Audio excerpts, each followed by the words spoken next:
Hi, welcome back to Baking with Love. I'm Carolyn Stella, aka Stella, coming to you from the PEG TV kitchen studio. And today I'd like to share with you a recipe for a galette. Have you heard the word galette? It's French, and it loosely translates to flat cake. But I think that's kind of a misnomer, because a galette is much more like a pie. Some people call it a rustic pie. Some people call it a free-form pie, because you don't need a pie plate. You bake it right on a cookie sheet. An open-face pie, because it doesn't need a top crust, so there's no crimping or lattice involved, so it's easy. And I've even heard it called a pie's free-spirited younger cousin. But whatever you call it, galettes are easy to make and delicious. Now, I've chosen a cherry galette recipe, but you can use other fruits, and you can even make savory galettes. I have a great recipe for an asparagus leek galette that I really like. But we're going to use cherries today because it's February and it's Washington's birthday. So most people know the legend of George Washington chopping down his father's favorite cherry tree as a kid. Now these days, it's kind of thought that maybe his biographer just made up that story to impress upon people George's honesty and trustworthiness. But either way, George Washington is synonymous with cherries, so much so that his birthday is also, February 20th, is also National Cherry Pie Day. So maybe you want to make this galette to celebrate. But it's also Valentine's Day in February, so we're going to make a chocolate cherry galette. And we talked a little bit about chocolate last month with our chocolate birthday cake, so let's talk about cherries. Can you guess which country in the world grows the most cherries? This was a tough one. It's Turkey. Who knew? Turkey grows 22% of the world's cherries. The United States is second. Here's a map of the top 10. And our most cherry-producing states are Michigan for tart cherries and Washington State for sweet cherries. But we can grow cherries right here in the Green Mountain State. In fact, there's a cherry tree named after me. No joke, the Stella cherry tree. I have one growing in my yard. It's short stature and heart-shaped sweet cherries make it perfect. The other thing makes it perfect for baking, but the other thing is that you only need one. It's a self-fertile tree, so you don't need a whole bunch to get sweet fruit. But it's not cherry season in Vermont, so we're going to go with cherries that we could get at the market this time of year, and they're from Chile. Chile is number 6 on our list, and it's the only South American country in the top 10. So let's get to our recipe. We're going to make a pie crust, and if you like this recipe for the pie crust, you can use it for your other pies, but for a galette, it's basically a flaky pie crust. So I'm going to use the food processor today with the dough blade, and we're going to add 1 1/4 cups of all-purpose flour, 1 tablespoon of granulated sugar, and 1/2 teaspoon of salt. And we're just going to pulse that to combine. And then we're going to add 1 stick of cold unsalted butter that's been cut into little cubes. And I really want it cold, so I left it in the fridge, and I'll get that. Because the colder, the better. So here's our cubes. And we'll add some in. I'll probably add them in a couple increments, but we'll start with some of those cubes of butter, and we'll give it a couple pulses. What you're after is a mixture that is kind of grainy and uniform, with some bigger chunks of butter still in there, kind of like the size of a pea. So that way, it'll be nice and flaky and tender. So we'll give it another couple of spins, and then I might actually give it a mix with my spatula. So you want it to be crumbly with a few bigger flecks of butter in there. Those were long pulses, but it seems to be working. All right, now we're going to add 3 tablespoons of ice cold water and the love, because I just got new measuring spoons, and we always put love into everything here, but now I can do it with my spoons. I used to have stickers on my other spoons. So 3 tablespoons of ice cold water. And you'll see the recipe on the PEG TV website. It says 3 to 4 tablespoons, and I'll tell you why. You might have to add a little more moisture to make your dough come together. It might depend on your flour, it might depend on the atmosphere of your kitchen, or even what time of year it is. So if it doesn't start coming together with the 3 tablespoons, we'll start adding a little bit at a time of the 4th tablespoon. So not the whole thing, just a few drips, and then we'll check it. Yeah, so this is still dry, so we'll see if we can get it to come together with a little more water. And again, I'm gonna take the tablespoon, but only add a little bit at a time. I might have to add the whole thing, but we'll check it and see.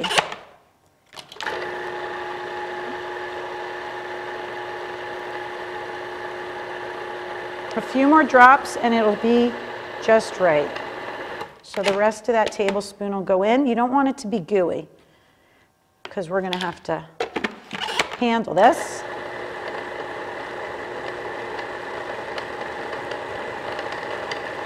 You can hear it start clunking around and you know it's coming together nicely.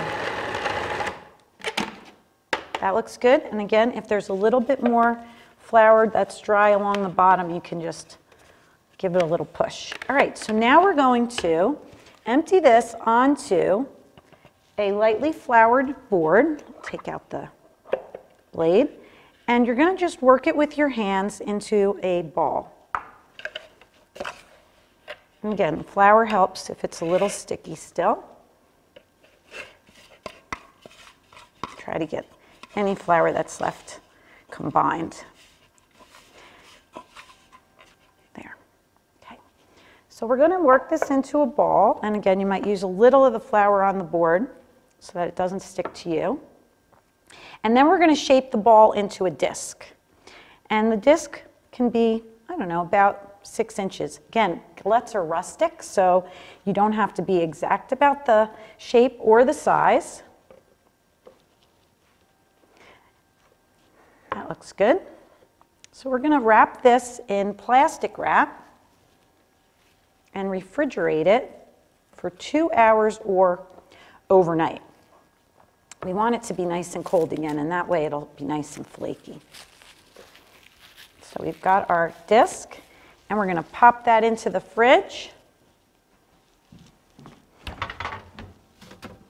And as luck would have it, the magic of TV, we've got an already refrigerated overnight disc that we're ready to roll.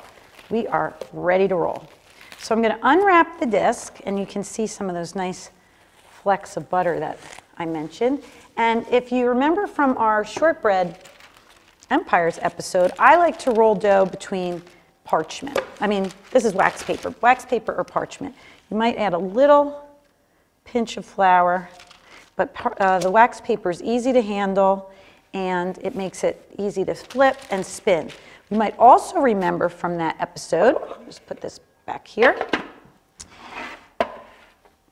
that I like to roll a little from a little higher up. So I have a step stool back here, and I'm going to stand on that, maybe I'll turn it this way, to roll our dough. So I can get up a little higher when I press on it. At home, I do this on the kitchen table, but the studio kitchen counter is a little high. So we're just going to start rolling the dough, and we want to try to keep it in the shape of a circle, and try to get it to about a 12-inch diameter, about a 1/4 inch thick. And again, if it's not perfectly round, that's okay, but you do want a nice smooth edge. So I'd like to spin it. I could even flip it.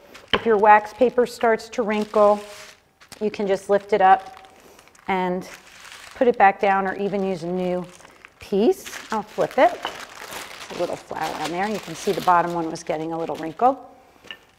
And you just keep going around, pressing from the center out. You want to get, like I said, to about a 12-inch round and about a 1/4 inch thick. And if your dough is cold, it will be a little bit firmer. And when you take that dough out, it's good to have it on the counter for 5 or 10 minutes before you go to roll it.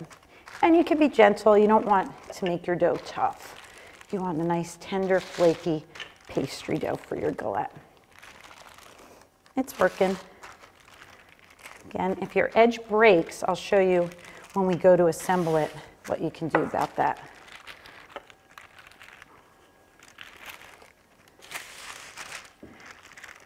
The other nice thing about cherries, what we can mention is that they are so healthy. They are filled with vitamins. They have vitamin C for your immune system, fiber for your digestion, and potassium, which is good for blood pressure. I know some people also take tart cherry juice. That's good for anti-inflammatory. A lot of people with arthritis.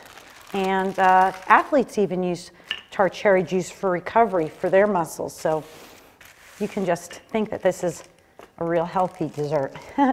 Or you can just make it for your Valentine and with love. All right, so we're gonna call that our 12-inch round. And again, if it's not perfectly round, I'm okay with that. It's a galette. And the other thing is it doesn't have to fit in a pie plate, so you're good. We're gonna put it right on the, one more, I'll turn the whole board.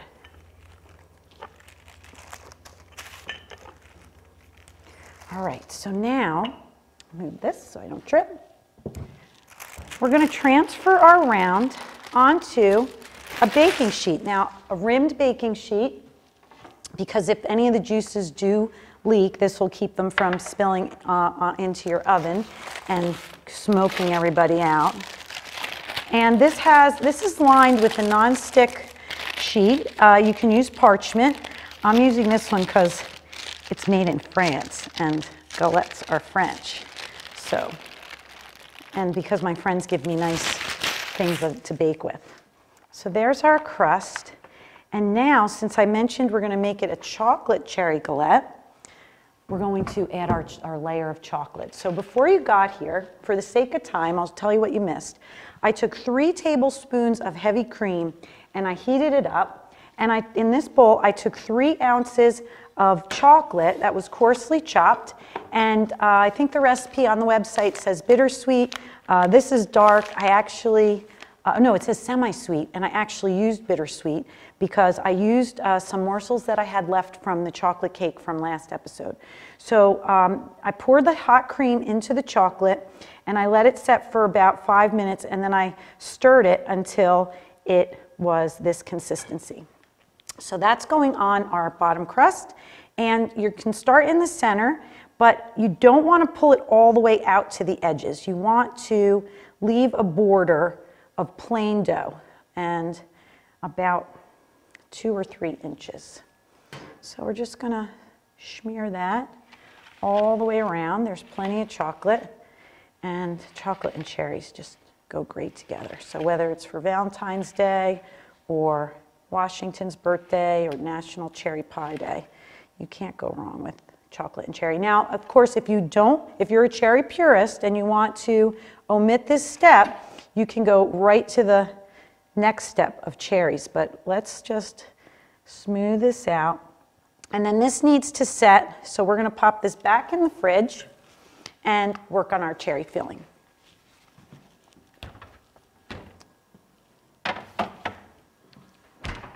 Okay, so let's talk about the cherries. Also, before you got here, I pitted 1 pound of cherries.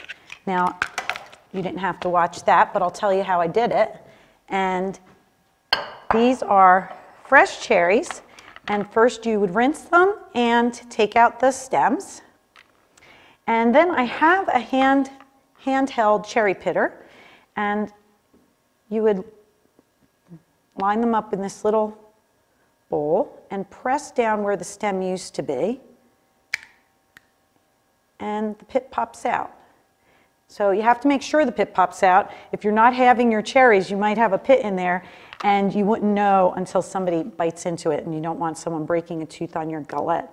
So before you serve it, you might want to tell people, it's like a king cake, and if you've heard of those cakes at Mardi Gras, they have sometimes it doesn't pop out, but it's right there, so you can just remove it. King cakes have a little baby charm built in, and whoever gets the baby in their slice is king for a day. So maybe you can tell people they're going to be king for a day if they get a cherry pit. So that's how we do it with the cherry pitter. And then, as I mentioned, if they're large cherries and you want, you can just cut those in half. These I cut in half. If you don't have a handheld cherry pitter, you can use a knife. It's a little bit more labor intensive, but you just kind of score around the cherry. And one side will come out without the pit, and the other side you can just remove the pit, either by hand or sometimes with the blade of your knife carefully. So that's how we got our cherries to look like this. So 1 pound of cherries, pitted and halved if you'd like. And to that we are going to add, I should just move the cherries back over here. To that we are going to add a 1/4 cup or 4 tablespoons of granulated sugar, 2 tablespoons of cornstarch. Cornstarch is going to kind of act as our thickener, and you need that so that our juice in there gets nice and kind of solid. A 1/4 teaspoon of salt, 2 tablespoons of fresh squeezed lemon juice, a heaping cup of love. Look at this my new love cup. So again, we're going to add the love. We add the love in the crust with the ice water, and a 1/2 teaspoon of almond extract. And I like almond flavor with cherries. If you don't have almond extract, or you would prefer vanilla extract, you can definitely substitute that. So we're going to give this a nice mix, and you want to see all of the cornstarch incorporated.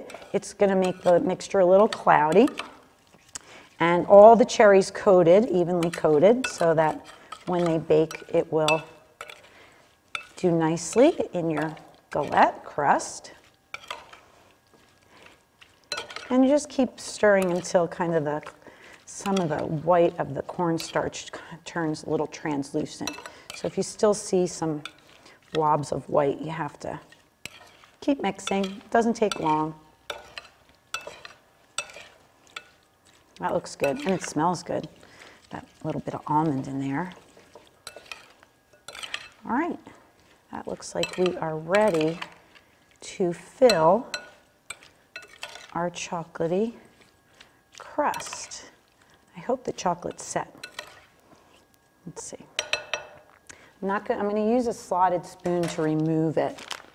Move this back here.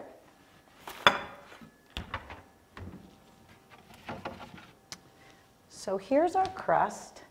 And now we're going to, I'll move our little Cupid. Go see your friend. We're going to use the slotted spoon to transfer our cherries onto the chocolate. You want them in the center area. And I'm using the slotted spoon. I'll tell you why. You don't want too much juice yet until you build the sides, because if you start spooning the cherries with all that juice, it's going to leak, and you want to try to keep that from happening. You want to keep it from happening now, and you want to keep it from happening as you bake your galette. Doesn't always happen. That's why we have our rimmed baking sheet, but do our best. So right on that circle of chocolate, and again, I can use my fingers, my clean hands after I get them spooned out. So save that juice and just hold on for a sec. We got the last cherry. Now, as I mentioned, galettes are a free-form pie. So to finish the edge, we're going to do something called pleating.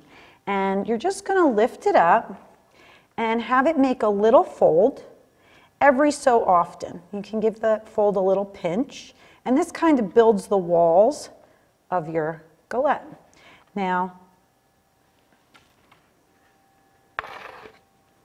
you want to make sure, and I'll go around again and give it another pinch, that you have solid walls so that your galette doesn't leak in the oven, because you don't want it to dry out, and definitely don't want your oven smoking while you're baking. It's happened to me. So I'm speaking from experience. Don't let this be you or your galette. All right, so you can see how that made this nice little container for our juices. So we'll take our regular spoon once again and just kind of pour that in and over the top of our cherries. So that'll bake and also thicken a little bit. Great.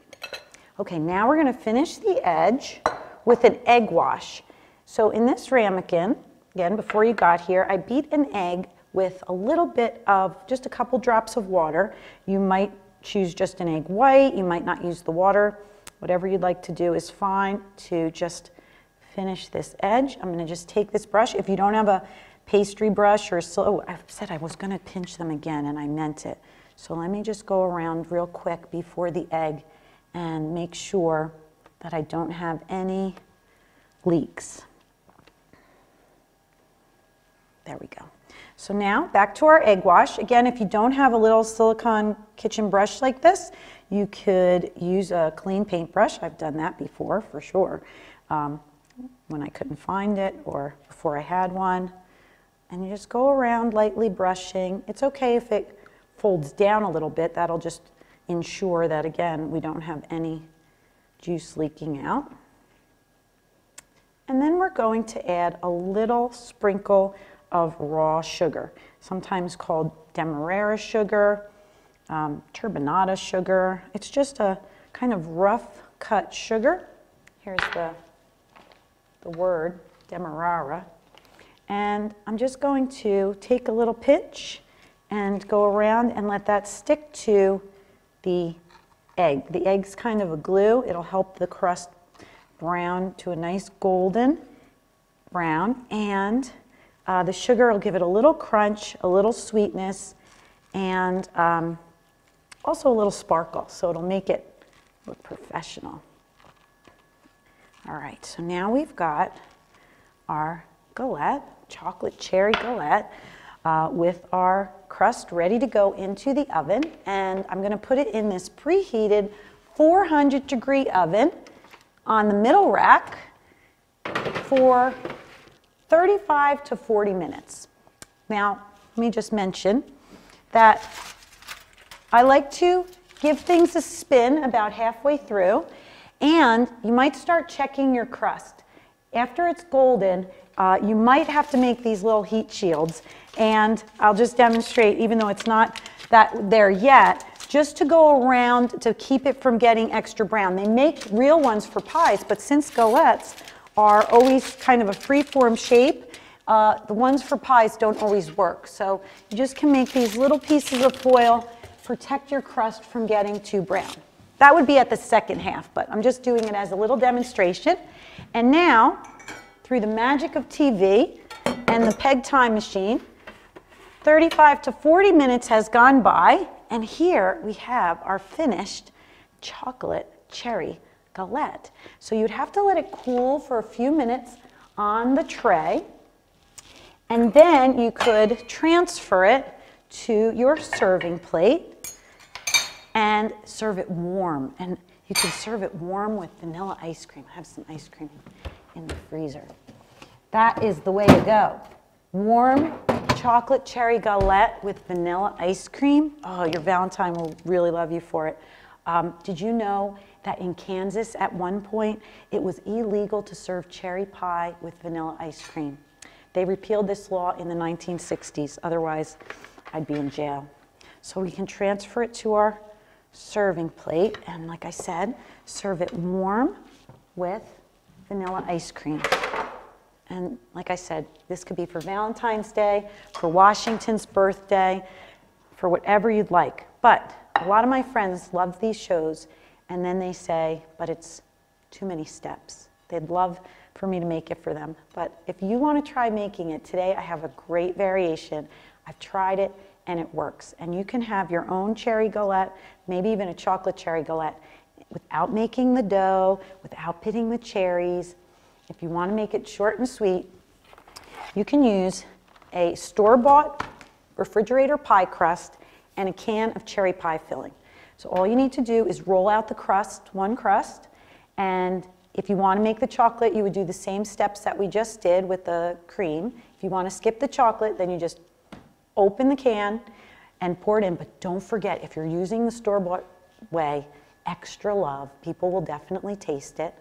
And then do the same rim, the same way you crimped the edges of your dough with the egg wash and the sugar.